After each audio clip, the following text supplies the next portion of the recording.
I think maybe some of the questions maybe because you were getting your ideas together, I wasn't exactly sure what the question is. For instance, you asked a question about poverty and then about fear, and it was compound. So maybe as the ideas come, kind of pause to give the guest time to answer the first part, and then maybe come with the second part.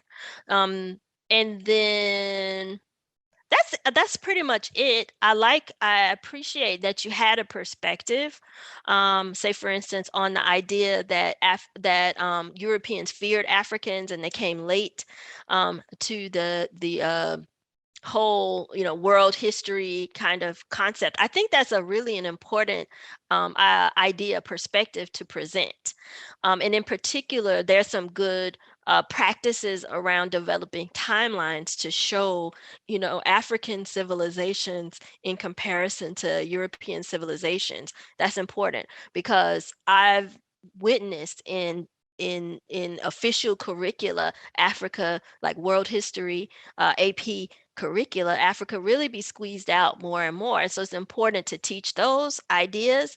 But it's also important to give leeway to multiple opinions.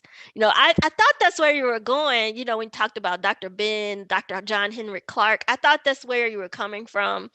But, like I said, you did, though, I appreciate give me a chance to say, that's not really my specialization. You might want to have Harry Acko on here because he's a world historian, and I'm sure he would have some interesting, ideas around that perception. But I'm more 19th and 20th century, so a lot of what I was talking about was, those moments leading up to, let's just say, 19th century colonialism or whatever. And you gave me space to do that, so I appreciate that. If you enjoy this podcast, make sure you subscribe so you never miss any of our future episodes. Rate and review Obehi Podcast and share with your friends who might need it. I remain Obehi Ewafo. Thank you so much for listening and talk to you in the next episode.